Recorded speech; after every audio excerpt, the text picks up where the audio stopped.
Let's get that squared away. Okay, good morning, good afternoon, and good evening. It's so nice to see everybody here this morning for this IAALA in Focus presentation. My name is Ani Boyajan. I'm Research and Special Collections Manager at Los Angeles Public Library and also on the IAALA's Executive Board. IAALA, the International Association of Armenian Librarians and Archivists, was founded a few years back to allow Armenian professionals or non-Armenians working with Armenian collections worldwide to network with each other and discuss issues germane to surfacing existing and hidden collections and dealing with preservation and digitization issues. To find out more about us, please go to IAALA.org. We encourage you to join us because we need help and there's strength in numbers for sure. We're very excited today to have Chahan Vidal-Gorène with us today to discuss his and his colleagues' work in AI, artificial intelligence and technology, and the cultural preservation of Armenian resources. Chahan Vidal-Gorène is the founder and CEO of Calfa, a startup specializing in natural language processing for Oriental languages and developing systems dedicated to helping cultural heritage professionals and institutions address their digitization and preservation needs. He is currently pursuing his PhD in Armenian paleography and computer vision at École Nationale des Arts PSL, and where he also teaches in the Digital Humanities Master's Program. For more information about Calfa, please go to their website to learn about their exciting projects at calfa.fr, calfa.fr.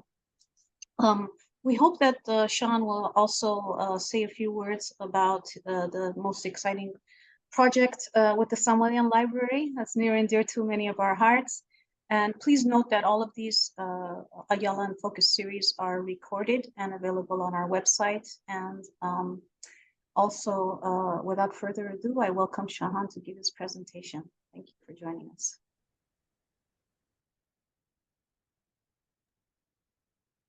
Thank you very much, Annie, and thank you very much, Nora and the association for inviting me, and thank you everybody interested by the topic of the day.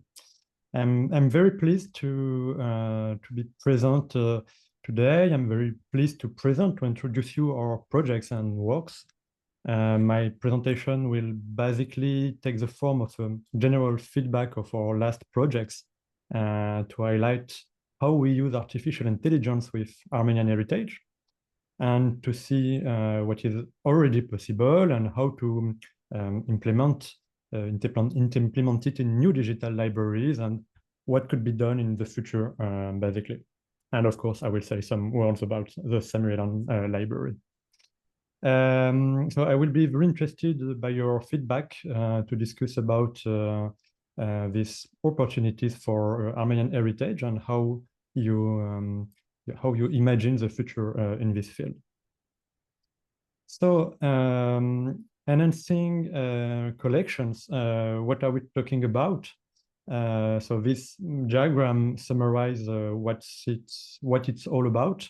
We observe since several years a huge dynamic of digitization around the world and the creation of very big digital libraries comprising thousands of documents, manuscripts, photos, etc. And you are major actors of this dynamic. So libraries are involved in that, in many projects to preserve and to share their collections. And it's very precious because we can now easily access a document remotely to study it or to discover it. But there is still one major issue with digital libraries. These digitizations are basically images.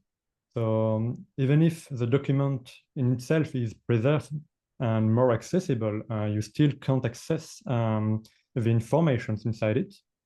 And if you are looking for some specific information, you will have to browse one by one the images because there is no other way to reach these informations. For instance, a name, for instance, a people inside a newspaper, a sentence in a manuscript, any kind of information you are looking for. So, and I'm not talking about the difficulty of reading handwritten scripts to understand classical Armenian, etc. So the document is accessible, but not the content of the document. So it's a reason why we can now rely on artificial intelligence to enhance accessibility by creating augmented versions of the documents. If the digitization allows us to access the document, AI can allow us to access the information, basically. And by artificial intelligence, I mean automatization of the studying process. As experts of writing systems, experts of art history, expert of pictures of a specific period of time, like the Armenian genocide, expert of code ecology, etc. We can train artificial intelligence models to automatically read unwritten text, to convert an image into a searchable document. We can train a model to perform name entity recognition, to identify some people inside a wall collection. We can also perform image similarity to find, I don't know, similar illuminations inside manuscripts, etc., etc. There is an infinity of applications for the same goal, enhancing Armenian heritage. And why using AI? Because we can obviously perform this work manually. I mean, reading manuscripts, yes, we can do it for 10, 100, maybe 1,000 documents. But when you have millions of pages, you can't do it manually, obviously. So this is what we do in Calfa, designing, training, releasing artificial intelligence model for heritage. So you have made a good presentation of Calfa. Thank you very much, because I completely forgot to present it at the beginning of my presentation. So yes, this is a startup specialized in document analysis, document understanding more generally, specifically for Oriental languages. Armenian is obviously our first specialty, but we are involved in several projects that include Arabic manuscripts, Ethiopian manuscripts, Byzantine Greek, Syriac, Georgian, Persian. I don't remember the whole list, but you can find them on our website. And depending on the project, in fact, we extend our expertise on newscripts, so it's not fixed. So basically, our specialty is to detect informations inside a document, to extract this information, to manipulate it, to store the information inside a database, and this database allow library or an individual to access more easily to these informations. You have here some of our most latest projects. One of them is our project we have with the Meritarist Congregation of Venice. They are digitizing the wall correspondences of the monks since the beginning of the congregation. And we are processing all the letters from Melkonian, Urmuz, I don't remember the whole list, but a lot of them, a lot of famous Meritarists. It's quite challenging because the layout is quite complex, as you can see. And the script is also very cursive, but by training our model on it, we are able to reach a mean accuracy of good recognition of 96%. So it's quite good. One of the other projects is with the Peters publisher. In particular, we have processed with the Gregory team the corpus Scriptorium Christianorum Orientalium.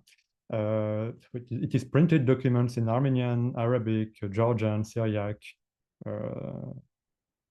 Ethiopian. And for that, we have 99% of good recognition. And more recently, or it is ongoing, we are involved with the French National Library and the Bulac Library in Paris in the digitization and authorization of Arabic manuscripts, Maghrebi Arabic manuscripts. There is different kind of challenge in this kind of documents. Basically, the layout that is very complex, but also the vocalization of Arabic is something quite difficult to handle, but with some specific training, it's okay. And we have also made a project about Ethiopian this year.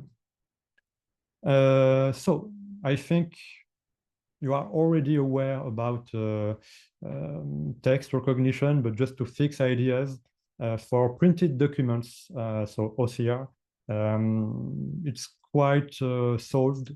The problem is quite solved. In general, we consider it as a solved problem because we can easily reach 98, 99% of good recognition.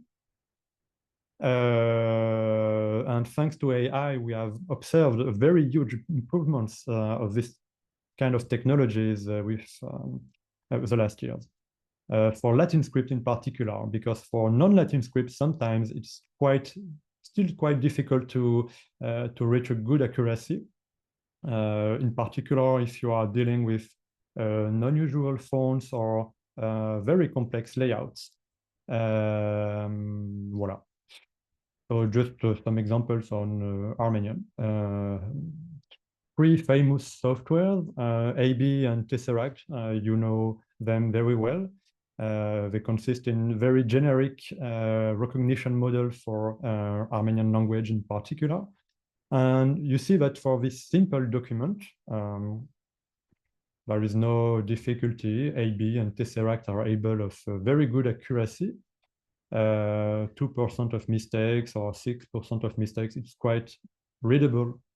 So no problem with that. There is some mistakes with some punctuation marks or some specificity of the fonts, but nothing very dramatic. And for Calfa, that is specifically designed for Armenian, 1% of mistakes. So for simple document like that, it's okay, the problem is solved. But when you add a bit more complexity in your task, so for instance, that, so it's not a lot of complexity, it's just a background, some variations in the font, maybe a specific font of a specific journal.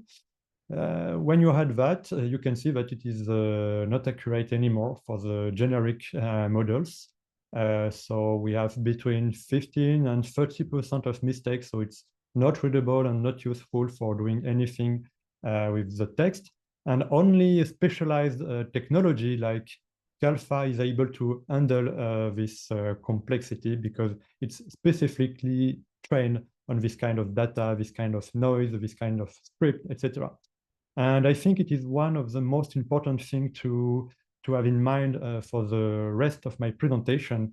I will only talk about specialized AI like Calfa and not generic AI like other kind of technology.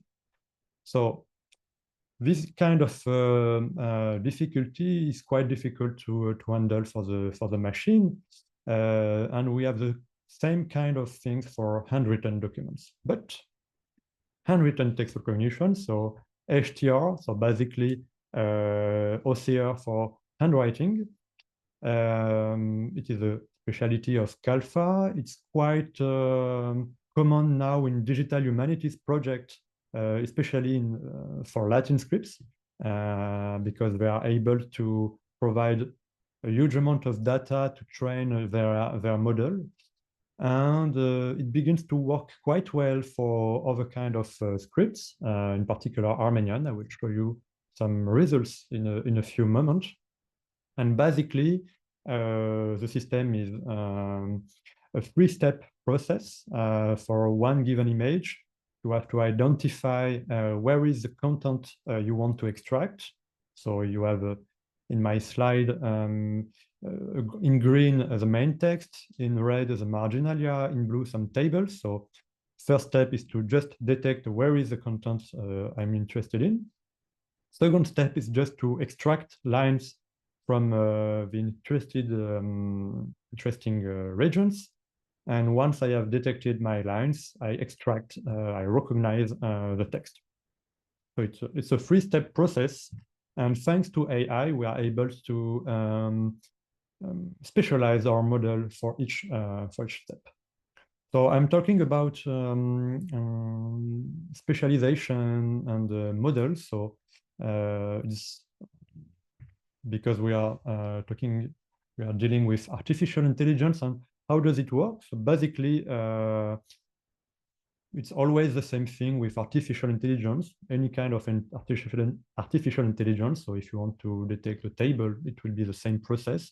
You have a problem, you create a data set, you train your model, you apply it. If it is satisfying, you stop there and you have a model that is able to do that. And if it is not satisfying at all, you just add more data in your model, you train it again, and you see if it is okay now. And if yes, you stop there. And if not, you add more data, etc., etc. So it's an endless process like that to reach a good accuracy. But with this approach, you understand that we have a problem with when we are dealing with heritage materials, and in particular Armenian and under-resourced scripts. We are not able to continually bring more data to train our system. So if my document does not contain a lot of pages, if my document is damaged, if my layout is very complex, any kind of difficulty like that, how can I do? How I am able to have an artificial intelligence model? It's the main question.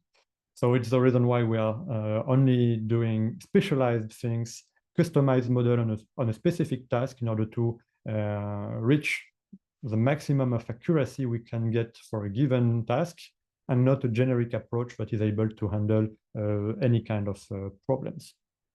One day, maybe, we will reach that. Of course, it's a goal in Calfa, but for now, when you want to deal with this kind of problematic, the best approach is to just rely on specialized AI. And when you are doing that, when you are dealing with only specialized AI, you can have that. So it's a letter from Hormuz in the 19th century from the Meritarist congregation. It's very cursive. Voilà, it's quite difficult to read it. I have some difficulty by myself to read it. I need some time to familiarize a bit with the script. And the artificial intelligence, after some training, is able to very accurately recognize that, to read that. 99% of good recognition for this letter. So the abbreviations are not read. So you can see that there is some mistakes, some abbreviated words, or there is some combinations of characters that doesn't mean anything, but it's because it's an abbreviation. But the whole text in general is quite accurately recognized, or maybe not quite accurately, very accurately recognized. So voilà, this is what we do, and what is the final goal for any kind of document. And basically, this is what we can do for any kind of document. We just need to provide some samples like that to the AI to define what we want to recognize and how we want to recognize it, to train the model, and to have something able to do exactly the same for similar documents. When I say similar, it's just because if I train my model on the Hormuz hand, it will only recognize the Hormuz hand and not the other one. Or I can do something, but is especially trained on Hormuz hand. But in fact, artificial intelligence is good, but a lot of things have to be done manually, and a lot of choices have to be done by specialists like you and me. In fact, artificial intelligence is just a question of choices, and there is no AI design by default on your needs, on every kind of needs. And as a philologist, a scientist, codicologist, student, librarian, you have to make some choices to fit the models according to your needs. This step is crucial because, after all, this kind of technology is like a decision support tool, just a way to automatize a task, nothing more. And this automatization relies on your human choices and expertise. And this is what you have on the screen right now. It's a Byzantine Greek manuscript we have processed last year or before last year. It's a manuscript of l'Iliade. And you have different level of informations. You have the main text, you have some marginalia, you have some interlinear words, and you can decide to recognize everything in this manuscript, but we can also decide to only recognize the main text, or only focus on the marginalia, or we can also decide to only read the commentary by opposition with the main text, that is the paraphrase of Iliad. There is no good choice. It's just a choice to do. We have made the choice to only read the main text and the commentary, and to not extract, to not detect the gloss, the marginalia, and the interlinear text. We have other kind of choices, in fact. I like a lot this example. So it's a manuscript from the Vidal-Gorène. And the HTR model is perfect. So there is absolutely no mistakes in the transcription. Characters are all recognized accurately, but you understand that the result is not readable at all, because the layout is not handled by the model. The hyphenation is not handled too. There is no separations between the words. There is no abbreviations that have been read, etc., etc. So if I only focus on the question of character recognition, I miss a lot of informations like that. And if then I am able to recognize accurately characters, but not the text. And I'm interested by the text and not the characters. So I have to do some choices. The first one is, okay, I need to read it column by column, and not the whole text like that. I have to decide if I want to read automatically the abbreviations or not. So it's an important editorial choice, because if you need to integrate the result in a digital library, obviously the final user will look for some words and not abbreviated words. But as a philologist, you might be interested by the abbreviated form and not the expanded one. Some choices like that that are not so easy to define. So at the beginning of the project, of any kind of HTR or OCR project, we have to make some guidelines like that in order to say, okay, I need that. So this is a more accurate version of my example, with some reading of abbreviations. Words are not separated, but at least columns are splitted. And for Armenian, we have some difficulties with that because of the abbreviation system. And for other kind of languages, we have other kind of difficulties to handle. So three examples here.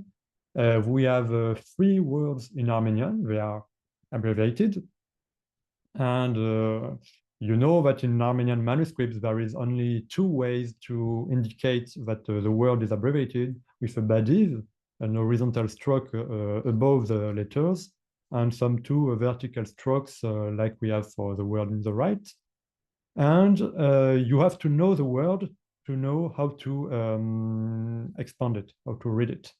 And it's not like for Latin manuscript for which we have 200, 300 different signs for abbreviated words.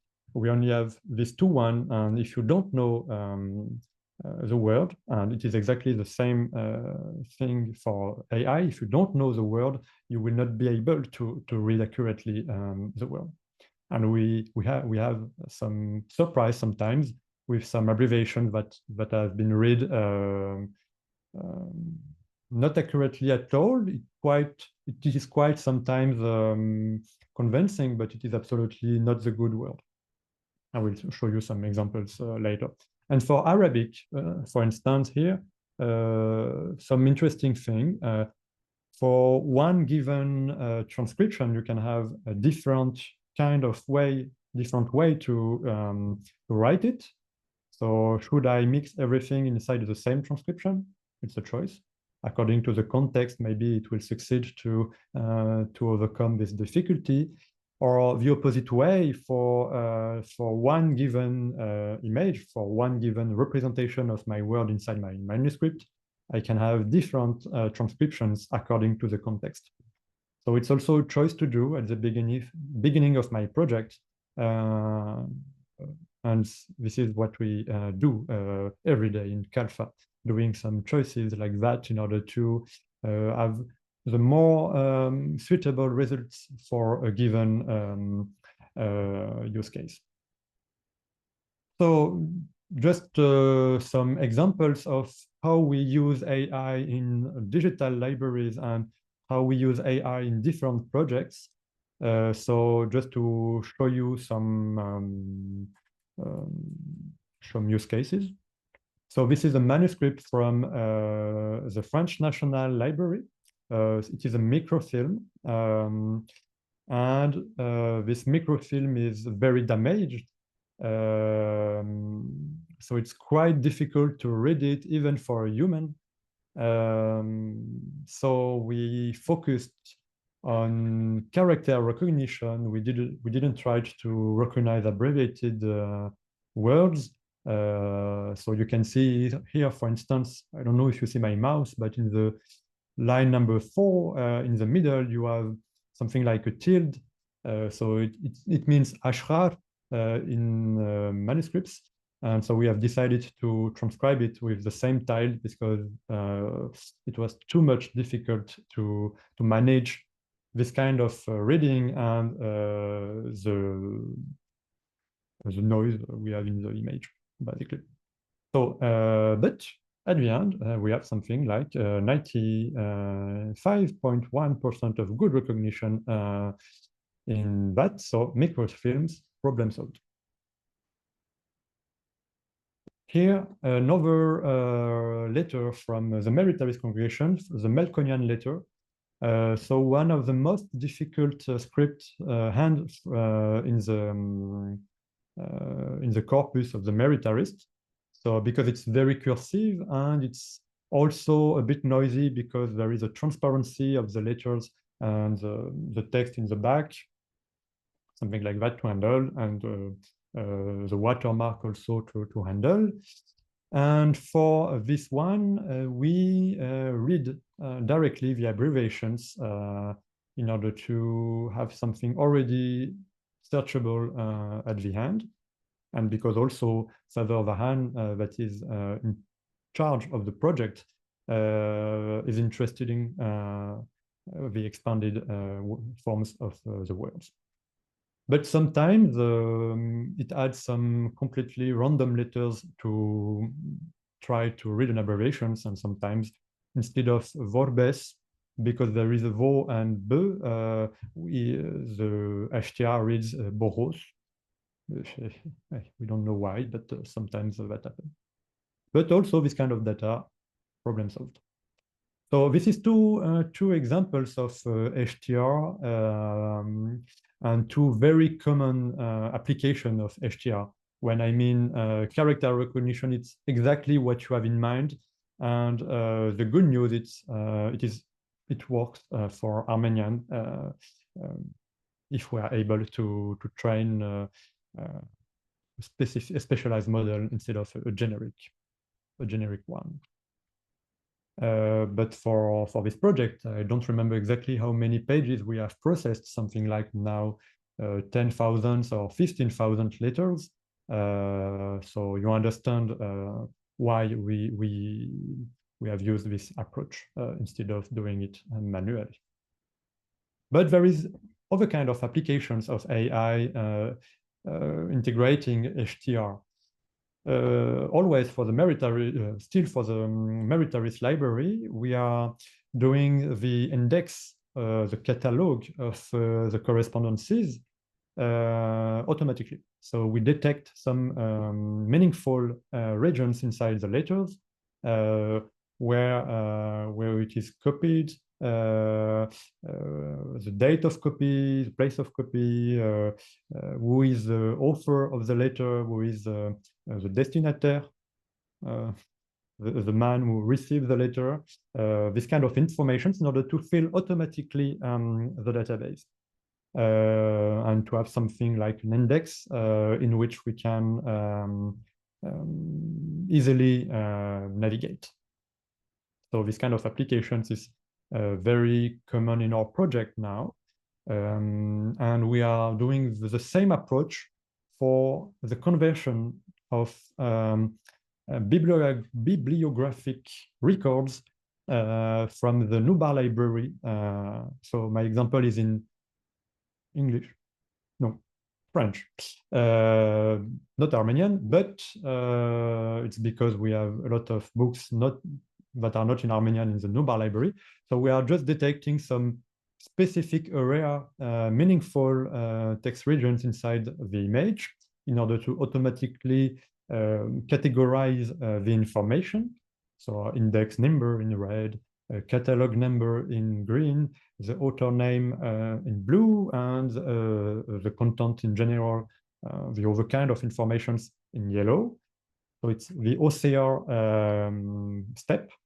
And once we have the text, we can do text analysis on it to identify some name entities, to identify some specific informations we want to extract. So for instance, the place of publishing, the name of the publisher, the date of publishing, the number of pages, and the size of the book. So we have done that for the non-Armenian documents. So it's something like, I don't remember exactly. I don't know if Boris Adjemian is here today, but something like 20,000 or 25,000 of bibliographic records like that. So it's done now. And we have started in December to do exactly the same for Armenian bibliographic records. So it's something like quite similar in the quantity, 20,000 bibliographic records. And voila, so it is just for highlighting this kind of extraction and structuration of the information. Another kind of application in partnership with the Gregory project from Louvain-la-Neuve and Bernard Coulis and Bastien Kint and Emmanuel van der Waldinge. Once you have the text, okay, you are happy with that. You can obviously do a lot of things with the raw text, but we can also augment the information inside this text. So we can perform lemmatization, for instance. So basically say, okay, this word form is from this lemma in order to simplify and to allow linguistic searches inside the corpus. And we can also do part of speech tagging. It means identify if it is a proper name, if it is a verb, if it is a noun, etc.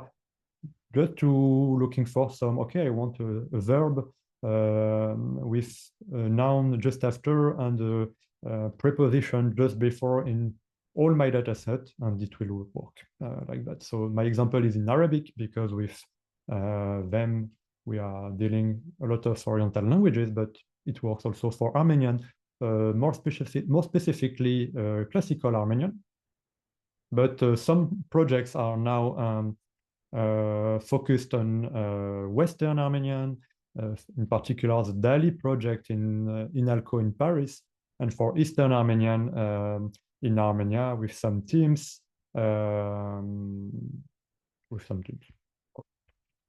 Voilà. Another application of HTR, something that comes from HTR, basically. So identifying inside inscriptions some meaningful, some relevant informations. So basically, I'm just doing object detection here on the letter IP in some different inscriptions, and I perform image similarity automatically in order to find some IP or some letters that are some shapes that are close to the one I am focusing in. It works pretty well for inscriptions only if the inscription is not too much damaged, but it's an ongoing field, it's an open field of study. So I'm sure in the future we will reach very, very accurate results. When I say we, it's not only Calfa, it's just the entire community involved in reading Armenian inscriptions and doing artificial intelligence in general. But it is an application we can apply, for instance, for illumination in manuscripts. We just detect in this manuscript, I don't know, Jesus Christos, and we can say, okay, this representation of Jesus is very close to this one, and maybe doing something nice with art history like that. And for doing that, basically, we just need to manually annotate some data just to show to the model, okay, this is Jesus. He is composed of a head, of something specific dress, etc. And there is a moment, there is a point from which the model will be able to do exactly the same and to generalize a bit the approach. Something we had last month or 2 months ago. It was a good surprise with a project we have with the French National Library. We are focused on reading manuscripts from the Dulaurier collection, something like 14 manuscripts. And we have trained our model to analyze the layout of the manuscripts.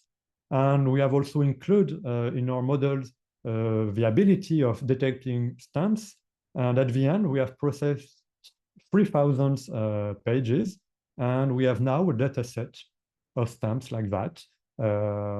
So I'm not able to understand them. There is something I cannot handle by myself, but I'm sure there is someone in the Armenian scientific community that could be interested by this kind of stuff. So it's just an object detection approach, and it works very, very well. And it is something we have in mind to generalize it in the future. So how can I use Calfa OCR? So all of these applications are related to Calfa OCR. So we act basically as a service provider. And there is two main use cases. The first one is your document is quite simple with common fonts, common handwritten scripts, a basic layout, etc. And okay, for this kind of simplicity, our default models are ready to use as they are.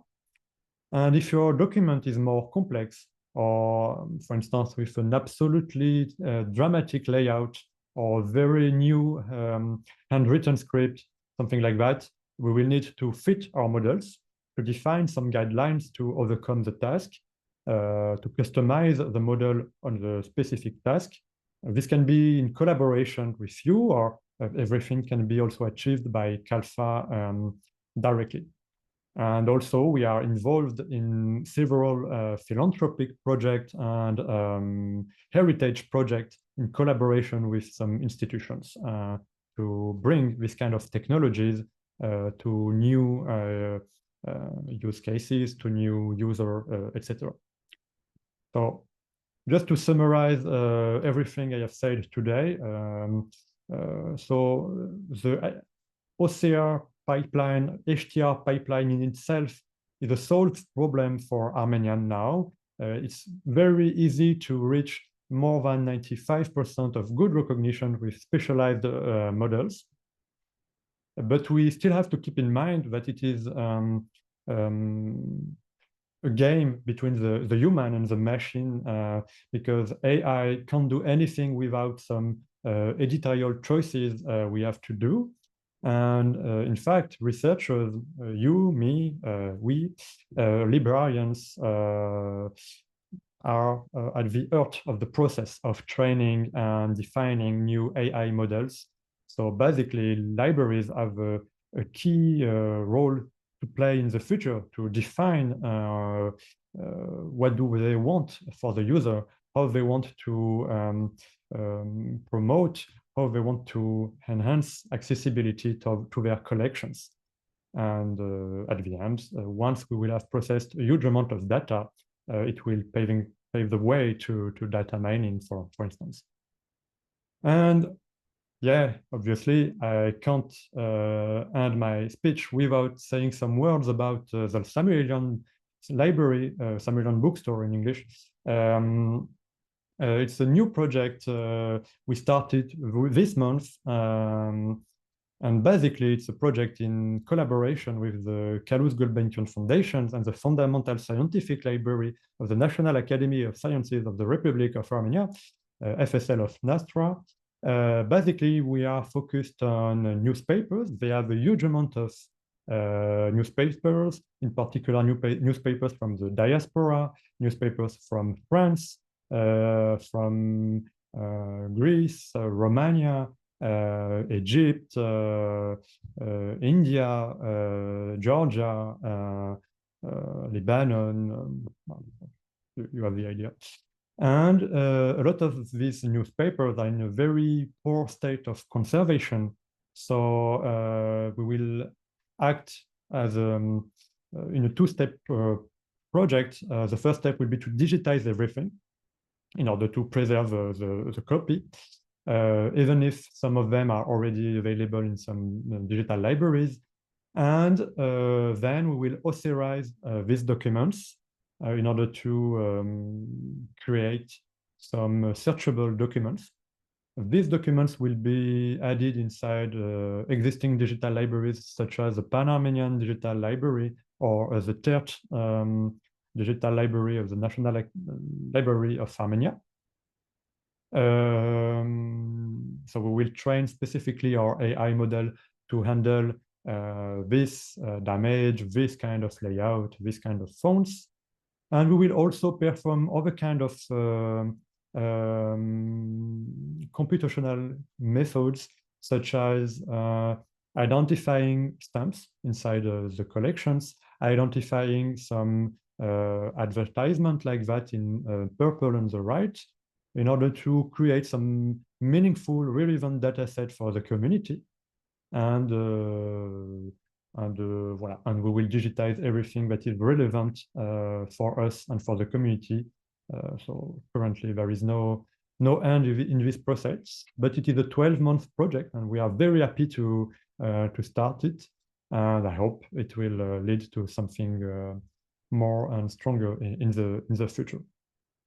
So thank you very much for your attention, and voilà. Thank you.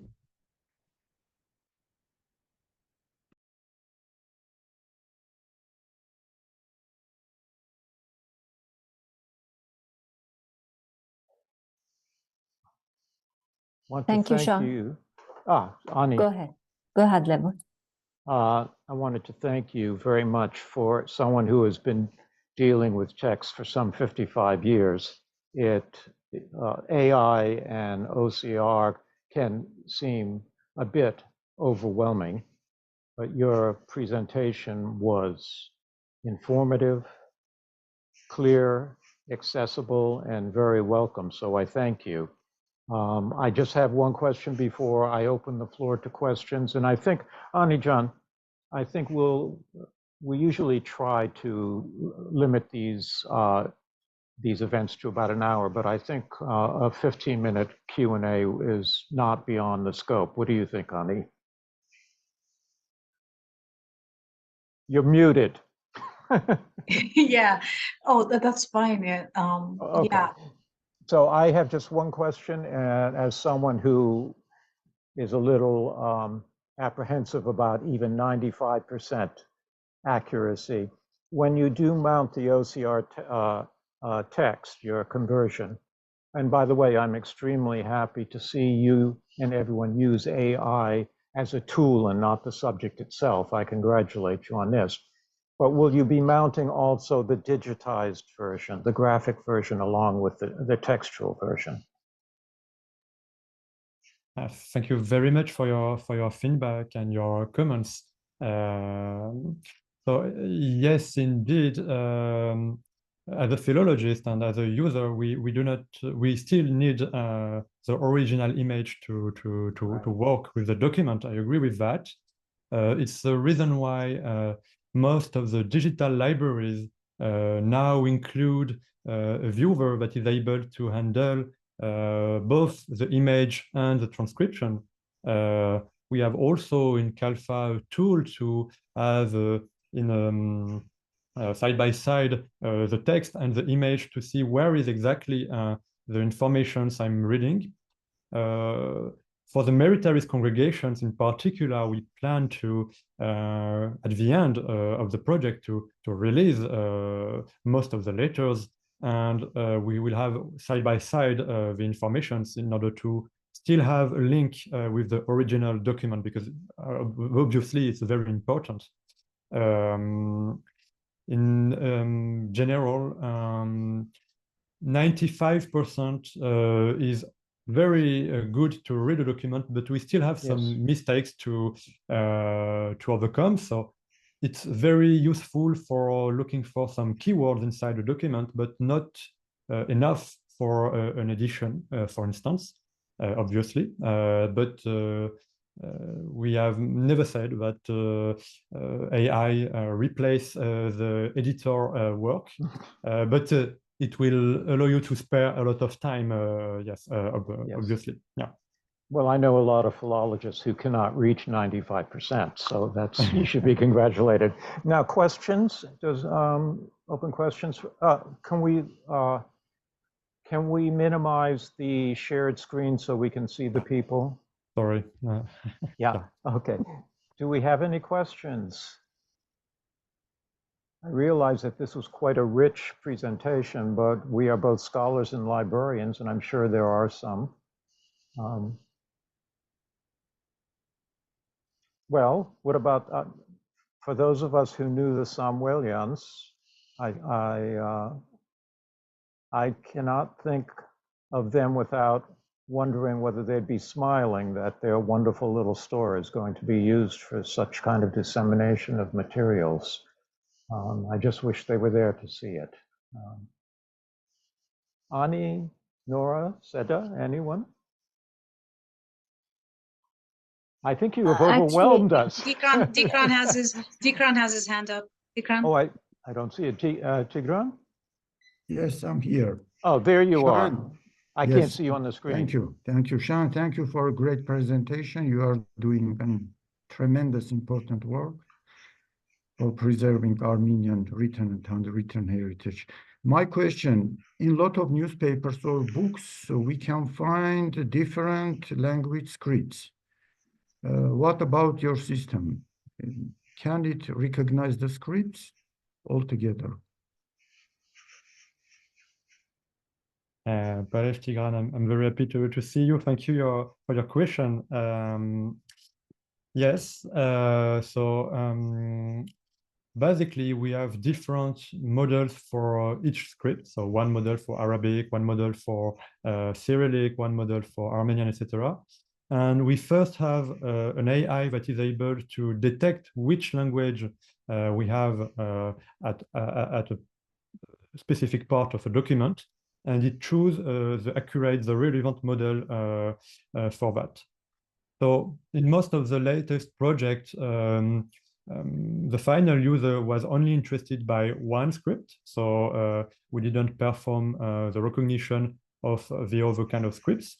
But yes, for the newspapers, in particular of the Samarian library, we will have some models for French or Latin script in general, some models for Cyrillic in order to include them inside the results.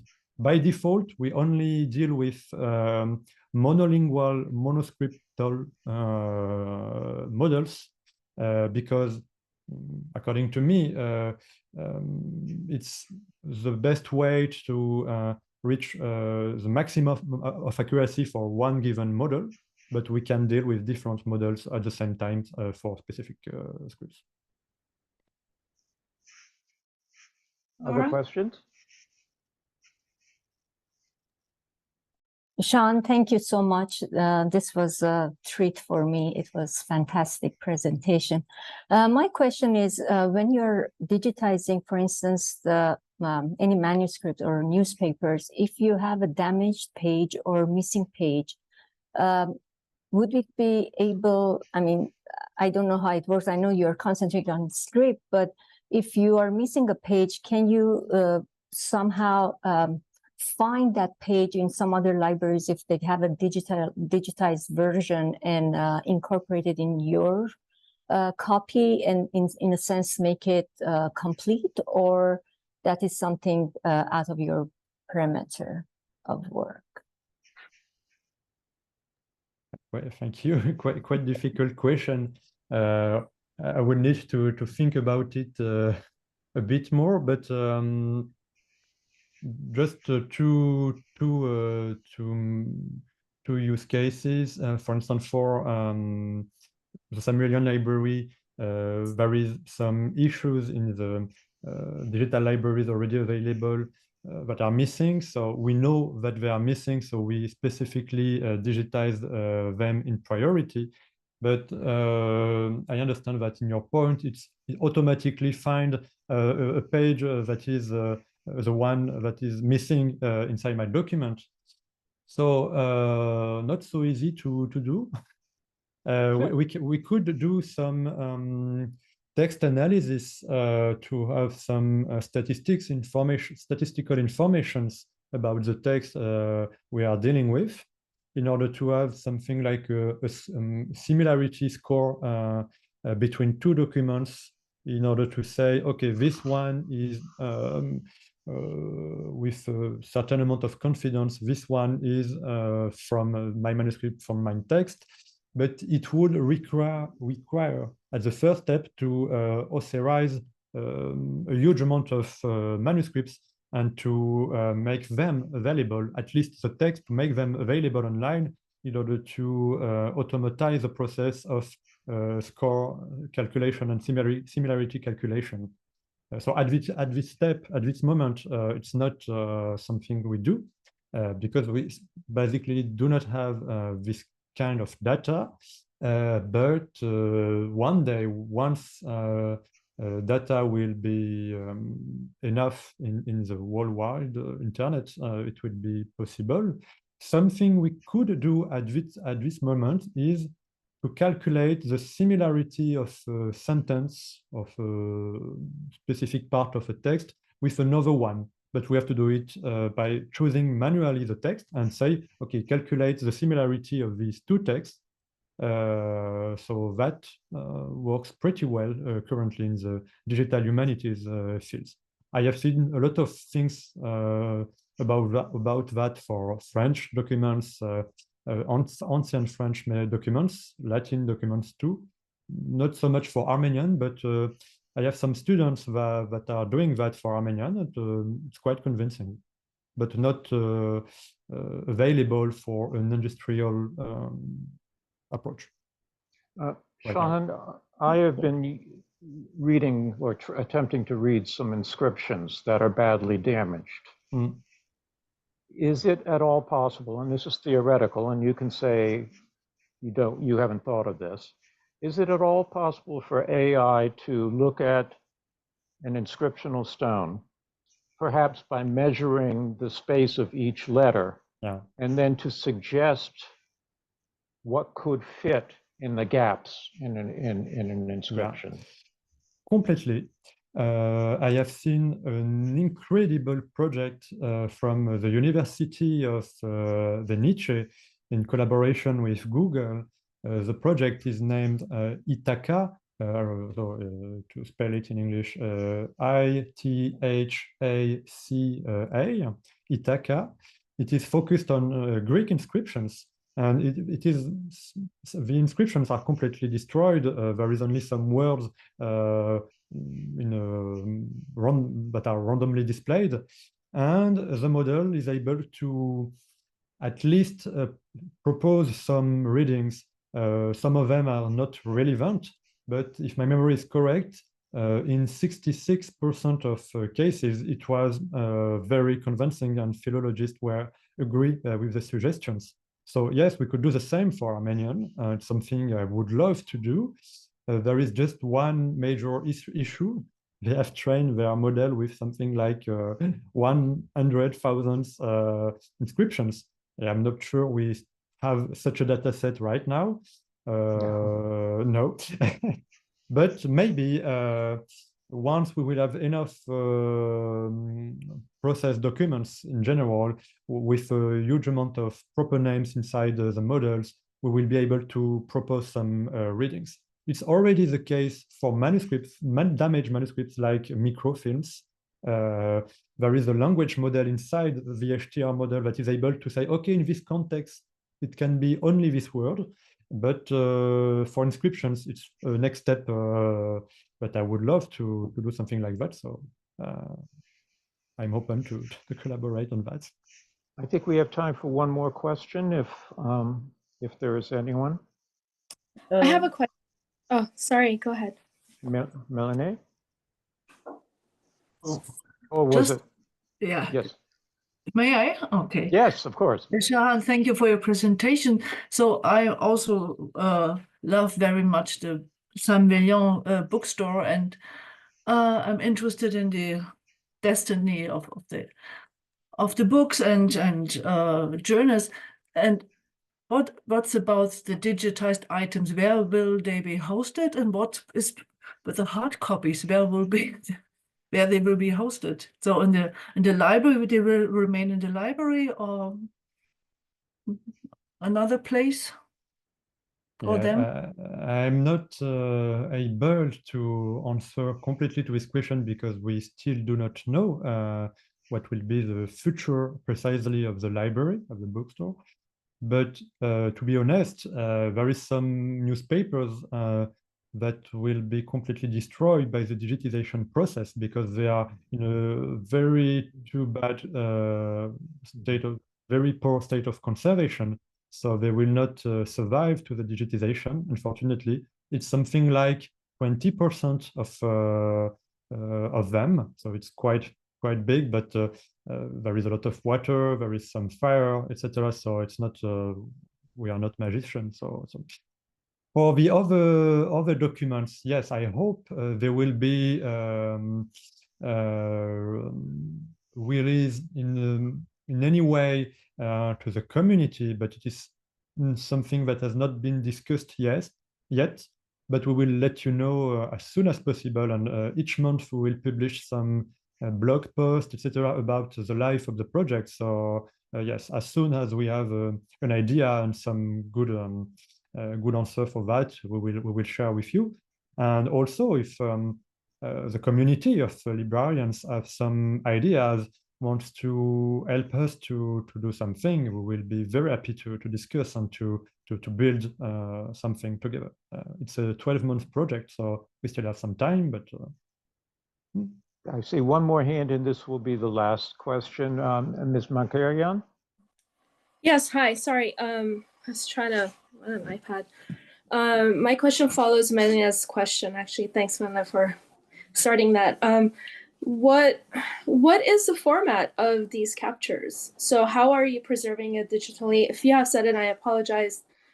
I may have missed it, but what file format is it? And is it something that will be, you know, in the long term available and non-proprietary? You know, for example, in a lot of libraries, we're using PDFs, even though that sounds proprietary, but it is open. And it does have preservation capabilities. So I just wanted to know what your format is. Thanks. Thank you for the question. Yeah, it's something we have in mind. So basically, when we authorize the document, we export our results in an XML file. This XML file can be a page XML file or an Alto XML file. Alto XML is in particular designed by the Library of Congress, if my memory is correct. So it's just a way to describe a document, so the layout, and also to store the text inside it. So we still have a connection between the image and the text. So it's very useful for that. And this format is completely interoperable with all the kind of system digital libraries, such as the Mirador viewer, IIIF servers, etc. And so this is the main file we will generate to preserve and to store the results. So it's the long-term storation. But for the daily use, for instance, for a user like you and me inside a digital library, we'll also export it as a PDF, a searchable PDF file to include the results inside the Fundamental Scientific Library, digital library, for instance. So this format is proprietary, but is quite easy to handle for the general public. But we will have both, basically. We will have XML files for digital libraries and long-term conservation, and PDF files for general public. And basically, I forgot to say that all the data we will produce for the project of the Samarian Library will be freely available on our GitHub, so they can be included inside other kind of system, other kind of viewer, etc. I have just been corrected that Ani, did you, Havanisan, did you have a question? You're muted. Hi, everybody. Thank you so much, Chahan, for your very forward-looking and history-preserving presentation. And hello to all of you. And you are so central in keeping our story alive digitally for the ages. And you mentioned, you alluded to this, and I missed it in the beginning. Is there and this is for all of you, a thought of how we could consolidate and create a central repository of kind of all Armenian related digital archives that can be useful for all people, for all the ages? And also, Chahan, to you, do people send to you these? I know in some cases you go to them, it seems like maybe the Mohitaris, but do people send these treasures to you in the mail? Yeah, completely. Just to answer to the last questions, yeah, we receive every day some personal archives, some letters from the grandfather, etc. And when it's possible to read it, yes, we are very happy to give a positive answer, to say, okay, this is the results you can have for your letters. Sometimes the script is very, very difficult to handle, and unfortunately, because we rely on training with samples, basically it's AI, so we're training with samples. Sometimes the corpus are not big enough to train an accurate model to overcome the script. So sometimes it's not always possible to read it accurately. But yes, of course, we receive a lot of demands like that. For the first question, I'm not sure I'm able to answer accurately. I think all the librarians that are here today will be more able to do that. But there exists the IIIF community that is image interoperability, IIIF image interoperability and quelque chose, something framework. That is a way to exchange images. And so you can have some images from the Library of Congress, some images from the French National Library, images from the UCLA Library, images from another one. And you can print them inside the same place with the same Mirador viewer without having to have only one repository. So the IIIF is a good way to exchange informations and to display them in a single place. So that could be a good alternative. For instance, we have released last year a short list of digitized Armenian manuscripts that are available online. It's Armenian Manuscript Index. We have made with Emmanuel van Elverdinge last year, and Anush Sarkisian of the Matena Daran. And in this place, we plan to integrate a viewer that is able to just display images from several digital libraries, different digital libraries. So what could be a good alternative? Well, I wish to thank you, Chahan, for a very informative talk, and to Ani and the rest. The executive committee, or the members of the executive committee that actually formed IAALA, have talked about central repositories as a desiderata. My comment on that for the moment is bites apsos yerazir, but we'll see. I'm going to yield to Ani Boyajian, who puts together these wonderful events for IAALA. Thank you again, Chahan, and thank you all for coming. Ani, John? Yeah, I just want to add, thank you so much, Chahan, for this thought-provoking conversation around cultural heritage preservation, which is near and dear to all of our hearts. And hopefully we can keep this conversation going and learn more about Calfa and Calfa's work, because I think it's just fantastic.